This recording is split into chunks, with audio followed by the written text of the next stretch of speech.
Allez, bonjour à tous, j'espère que vous allez bien. Aujourd'hui, analyse de Chainlink. On fera une analyse bien en détail suite à la réintégration de ce range-là qui est assez encourageant. On fera aussi une analyse du footprint pour vraiment voir ce qui s'est passé lorsqu'on a liquidé ici pas mal de monde. Et voilà, on fera une analyse assez globale, je vous donnerai mon point de vue sur la situation. Avant de rentrer en détail, je me suis lancé un défi sur Discord, n'hésitez pas à le rejoindre si vous voulez profiter de ce défi-là, où pendant un an, chaque jour, je vais partager un conseil. Donc le but, c'est de vous apporter un maximum de valeur pour vous grandir en trading, en investissement, en crypto-monnaie, en développement personnel, à tous ces domaines-là qui vous permettent d'être meilleur chaque jour. Donc voilà, chaque jour je vais vous partager des conseils, je vais rentrer en détail, je vais vraiment toucher à tout, et le but c'est de vous apporter un maximum de valeur pour que vous progressez tout simplement. Donc le lien en description, n'hésitez pas, c'est entièrement gratuit, et même si vous voulez discuter avec les personnes du groupe, c'est comme ça qu'on progresse en échangeant avec un maximum de monde. Alors, sur Chainlink, on va parler un peu de choses assez techniques quand même. Je vais essayer de pas vous perdre, mais je vais rentrer dans les détails dans certains points. Donc on était bloqué dans un range, d'accord. On avait ici une borne basse et ici une borne haute, d'accord. On a fait une pattern assez bearish, mais qui s'est transformée en pattern bullish. Le fait de clôturer et de réintégrer. Moi je vous l'ai toujours dit, ma moyenne d'achat sur Chainlink elle est à 5,7$, c'est de l'achat spot, d'accord, c'est voilà, j'ai pas spécialement de zone d'invalidation, puisque c'est vraiment de l'investissement long terme au vu du projet fondamental plus tokenomics sur Chainlink, plus fondamental parce que la tokenomics, il y a des projets avec une meilleure tokenomics que Chainlink, mais le fonda est vraiment plus, donc voilà, ça surpasse au-delà de la technique, et c'est clairement un projet moi qui m'intéresse. Donc j'ai une moyenne d'achat au niveau des 5,7$, même le fait qu'on clôture ici, sous ce niveau-là, ce n'est pas une zone d'invalidation pour moi, parce que comme je le dis, ici c'est le fonda qui prime sur la technique.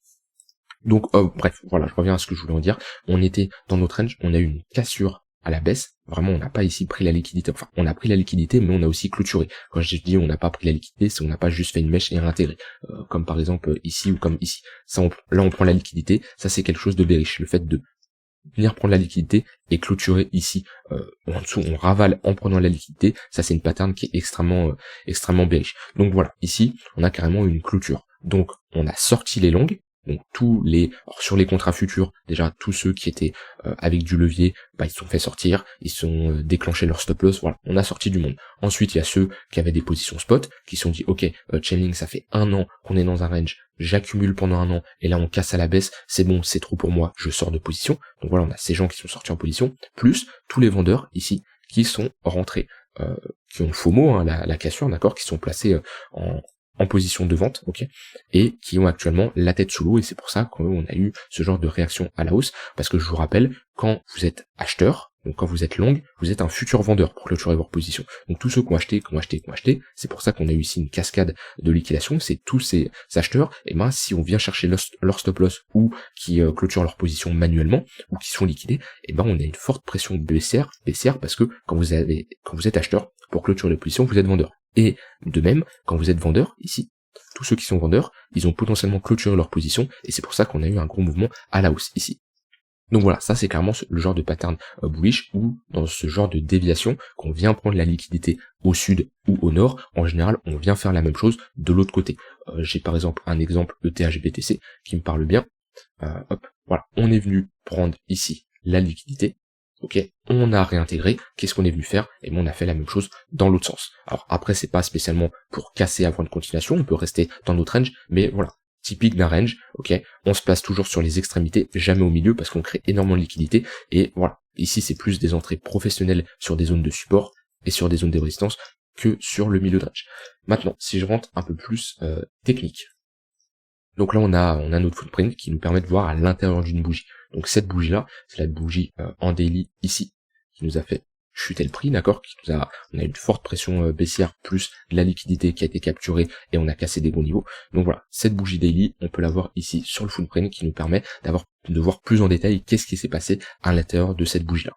Donc On a eu ici notre chute de notre prix, on a une forte chute de l'open interest, d'accord, avec un delta fortement négatif. Là, ça nous montre que il y a eu énormément de clôture de positions longues. L'open interest, c'est la somme des contrats longs plus short sur les contrats futurs. Il n'y a pas d'open interest sur le spot, d'accord, parce que vous pouvez pas short sur le spot, d'accord. Vous êtes acheteur, et si vous vendez votre position, bah vous vous débarrassez de vos tokens, d'accord, mais vous pouvez pas parier à la baisse sur le spot. Donc ici sur les contrats futurs, on voit open interest qui chute, delta négatif, ça nous indique tout simplement il y a eu de la liquidation longue, parce que quand tu clôtures ta position longue, t'es un shorter, enfin t'es un vendeur, donc tu revends ta position au marché, et automatiquement ça clôture ta position, donc open interest qui se ferme, enfin position qui se ferme, open interest qui chute, et delta négatif. Qu'est-ce qu'on constate dans cette bougie? C'est qu'on a eu une grosse zone au niveau des 5,1$ où il y a eu énormément de volume. Ici, il y a eu énormément de liquidation et de l'autre côté, énormément d'acheteurs. D'accord, il y a eu une grosse absorption. En trading, c'est un jeu à somme nulle. Quand vous avez un acheteur, vous avez automatiquement un vendeur. Donc ici, maintenant, tout de suite, admettons, je veux long, ok, je veux long un contrat. En face, faut qu'il y a quelqu'un qui veuille me vendre un contrat. Si il y a personne qui veut me vendre un contrat, et ben le prix va monter jusqu'à trouver une personne qui me vend un contrat. Donc c'est pour ça la liquidité c'est importante en général dans un carnet d'ordre. Voilà, ici on a l'exemple d'un carnet d'ordre, on a les vendeurs passifs, les acheteurs passifs, donc eux ils n'impactent pas le prix à la hausse ou à la baisse, et c'est les acheteurs agressifs et les vendeurs agressifs qui rentrent au marché, qui eux vont impacter le prix à la baisse ou à la hausse. Donc voilà, je reprends mon exemple, petit cours sur comment se déplace le prix globalement. Ici sur les 5,135$, si je décide d'acheter et en face j'ai un vendeur, ok, en limite là qui un vendeur passif sur les 6,135$ qui veut me vendre son un contrat, le prix ne va pas bouger, d'accord, le prix va rester stable. Maintenant, si la seule personne qui veut me vendre un contrat est à 7$, et il y a personne ici qui souhaite me vendre un contrat, et je suis un acheteur, ok, et ben le prix va pump ici jusqu'à fil cet ordre là. Et ben c'est tout simplement un jeu à somme nulle, d'accord, et pour un acheteur vous avez toujours un vendeur. Donc ici on voit que cette énorme vente, donc des liquidations, a été absorbée par des acheteurs. Et heureusement que les acheteurs étaient là, parce que tant que vous n'avez pas d'acheteurs, et ben le prix continue à baisser. Ça baisse, jusqu'à trouver une zone où on a soit épuisé tous les vendeurs, mais pour épuiser tous les vendeurs, vous avez automatiquement une contrepartie en face, c'est des acheteurs qui ont absorbé ces vendeurs. Et la zone d'absorption, bah, c'est fait globalement sur les 5,1$. Donc là, je suis sur le contrat futur de Binance, et on voit que c'était une bonne zone de support. À chaque fois on y est retourné, et ben il y a eu pas mal de volume échangé sur cette zone de prix. Et même si je regarde sur le contrat spot, donc ici vous n'avez pas d'open interest, voilà, c'est à peu près pareil. Il y a eu ici énormément de volume, il y a une grosse zone de capitulation, on a eu des clôtures de position, et ici on a eu pas mal d'acheteurs pareil qui sont positionnés. Et on voit que c'était une grosse zone qui a fait office de support. Donc la zone des 5,1$ qui est ici, c'est une grosse zone où on voit à chaque fois qu'on est revenu chercher cette zone de prix, on voit les mèches, hop, ça remonte. Donc là, pas mal d'acheteurs qui sont positionnés. Donc dans cette zone-là, on peut se dire que les grosses institutions sont rentrées en position. Voilà, ils ont eu un ordre de prix très intéressant comparé à là où on se trouve à l'heure actuelle. Et pour le moment, on est en tendance haussière. Techniquement, techniquement, on n'a aucune raison de revenir chercher cette zone-là. On a fait notre déviation, ok. Au plus bas, on pourrait revenir, c'est chercher la ligne de coup de notre W, mais ce qu'on ne veut pas voir, c'est réintégrer. Si on réintègre et qu'on revient chercher ces ordres-là, c'est pas bon signe. Parce que des acheteurs ici, des grosses institutions qui sont rentrées en position, ils ont aucun intérêt qu'on vienne rechercher leur ordre, d'accord. Dans une dynamique haussière, on fait des creux de plus en plus haut. Pourquoi? Parce que les grosses institutions défendent leur ordre d'achat. Okay, ils ont aucun intérêt de revenir chercher. Si on revient chercher leur ordre d'achat, c'est tout simplement qu'ils ont pris profit sur la montée. Donc moi ici, comment je vois notre range? Est-ce qu'on est toujours dans une zone pour de l'accumulation? Bah ça dépend de vous, qu'est-ce que vous en pensez de Chainlink. Est-ce que d'un point de vue fondamental, est-ce que c'est un projet qui vous intéresse? Moi, selon moi, c'est un projet très intéressant qui est indispensable au développement de l'écosystème crypto, d'accord? Alors est-ce que ça sera Chainlink, le roi dans le domaine des oracles? Voilà, après il fait pas que les oracles, mais est-ce que ça sera lui le roi? Ça on peut pas savoir, ça se trouve il y a un projet qui va se créer, mais à l'heure actuelle, c'est lui le number one dans son domaine, c'est lui le meilleur, et pour moi, il reste le meilleur à l'heure actuelle. Donc, on s'adapte en fonction des nouveaux projets qui sont créés, mais pour le moment, moi, Chainlink, c'est d'un point de vue fondamental un excellent projet.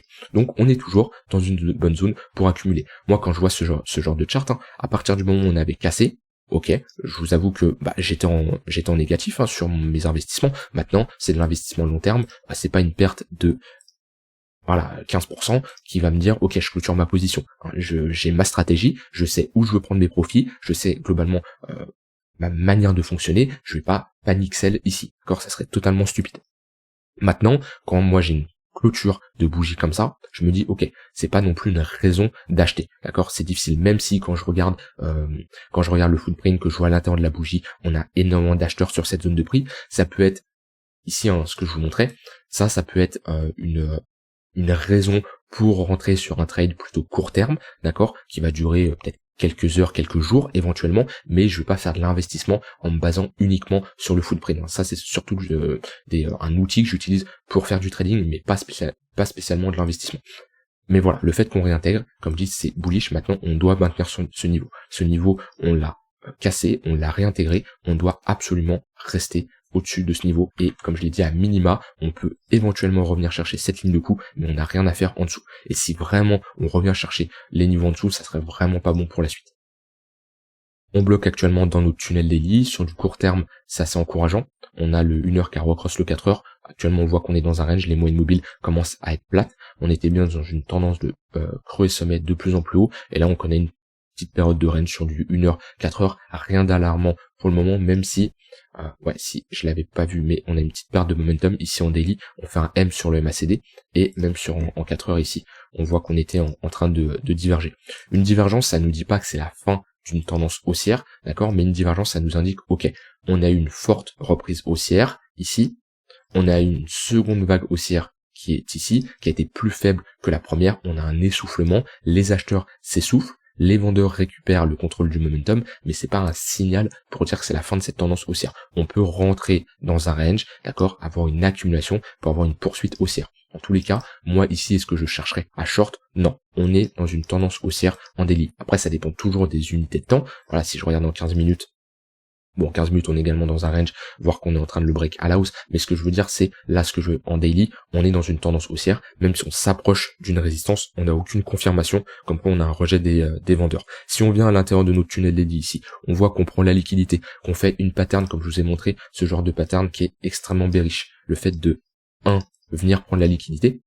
Donc quand on est là, vous êtes bien d'accord qu'on est là, on a une bougie qui est dans le vert, d'accord. On a une bougie qui est haussière, la bougie est verte, et après quelques jours, à notre clôture weekly, on réintègre, on fait une avalante baissière, on ravale la bougie précédente en prenant ici la liquidité. Comme je dis, ça en général, c'est quelque chose d'assez bearish. Donc voilà, si on fait la même chose, ici en daily, on vient chercher dans notre zone de tunnel, dans notre tunnel daily, on vient prendre la liquidité, en plus on est sur résistance, d'accord, et qu'on monte une pattern, potentiellement ça serait une zone intéressante pour short. Maintenant, à l'heure actuelle où on se trouve, on est plutôt sur support, et voilà, moi ce qui est le plus important pour moi, c'est pas les patterns, c'est pas spécialement le momentum, c'est mes zones d'intervention. Quelles sont les zones qui m'intéressent pour réagir en fonction de ce que le marché me donne. Voilà. Ici, par exemple, je sais, ça va pas être une zone qui m'intéresse. Pourquoi? Parce qu'on est au milieu, voilà. Et j'ai pas de bonne zone qui m'intéresse. Par contre, si on vient chercher ici, cette précédente zone de résistance, ou si on revient chercher, ce bas de range, là, j'ai des zones qui m'intéressent.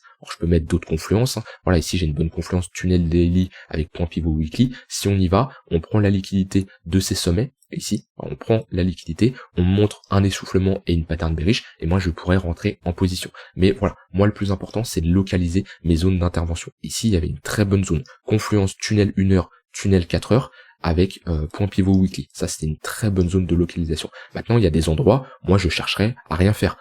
Voilà, si je mets ici, si je regarde la chart, alors sur du court terme ici, dans mon tunnel 15 minutes, il va y avoir des opportunités pour l'intraday, mais en 4 heures, c'est trop tard. Je ne chercherai pas à me positionner ici. Donc voilà, cherchez, ça c'est vraiment le plus important. Avant de rentrer en position, cherchez toujours à localiser des zones qui vous intéressent. Il y a plein de manières de faire. Il y en a, ils vont utiliser Fibonacci. Il y en a, ils vont utiliser juste la lecture du prix avec les supports et les résistances. Chacun sa manière de fonctionner. Il n'y a pas de méthode miracle. Le plus important, c'est d'avoir une méthode qui fonctionne. Donc voilà, ça c'est ce que je voulais dire. Tracez toujours vos zones d'intervention. Voilà, moi j'ai dit d'un point de vue technique tout ce que j'avais envie de dire sur Chainlink. Pour moi ici, c'est bullish. À partir du moment où on évolue toujours au-dessus de ce niveau-là, je suis bullish. Si on commence à réintégrer ce niveau-là, ça serait pas encourageant pour la suite. En tout cas, on a fait une bonne déviation avec une réintégration, et les prochaines targets, si on reste dans cette tendance haussière, c'est de venir chercher la liquidité ici. Alors c'est pas spécialement quelque chose qu'on va faire en une semaine, d'accord, on va pas faire ça, mais je m'attends ici à une tendance haussière maintenant, avec des creux des sommets de plus en plus haut, et une zone d'invalidation, comme je dis, si on revient chercher cette zone de prix et qu'on clôture en dessous. Voilà, j'ai dit tout ce que j'avais envie de dire, j'espère que vous avez compris, ça a été assez clair, j'ai employé des termes assez techniques, n'hésitez pas à venir en message privé et me dire voilà, j'ai pas compris ça, est-ce que tu peux m'expliquer, je prendrai le temps, il n'y a pas de souci, et je vous rappelle, rejoignez le Discord, le petit défi qui est en cours où je vais vous apporter pas mal de valeur pendant une année. Voilà, je vous souhaite une très bonne fin de journée, et on se retrouve demain pour une prochaine vidéo, bye bye.